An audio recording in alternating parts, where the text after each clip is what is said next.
क्या आप जानते हैं कि कैसे दूसरों के विश्वास की प्रार्थना के द्वारा अपने जीवन की समस्याओं का समाधान होते हुए देख सकते हैं?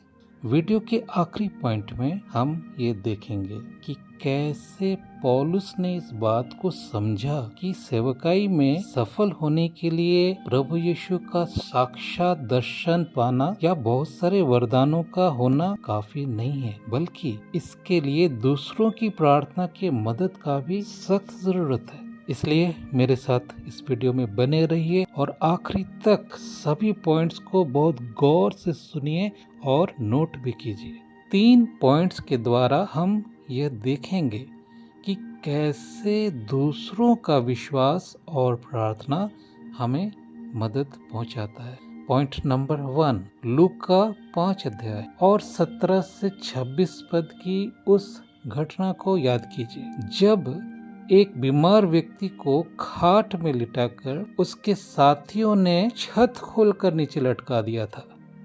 उस बीमार का विश्वास नहीं, परंतु उस बीमार को लाने वाले लोगों का विश्वास देखकर प्रभु यीशु ने उसे चंगा किया। पॉइंट नंबर 2, याकूब 5 अध्याय और उसके 14 से 15 पद में हम पढ़ते हैं कि किसी विश्वासी के बीमार पड़ जाने पर कलीसिया के प्राचीनों को बुलवाकर प्रार्थना कराने के लिए कहा गया है।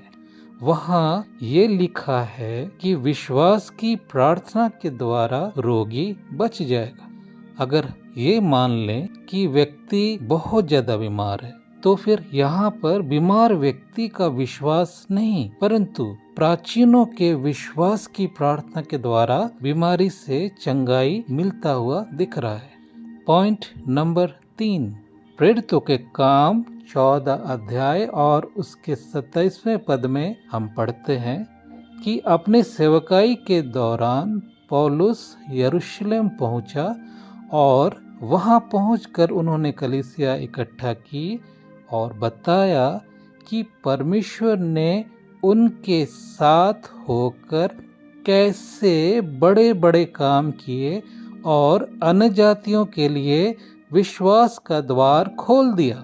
पर क्या आप ये जानते हैं कि ये द्वार आगे भी कैसे खुलता चला गया?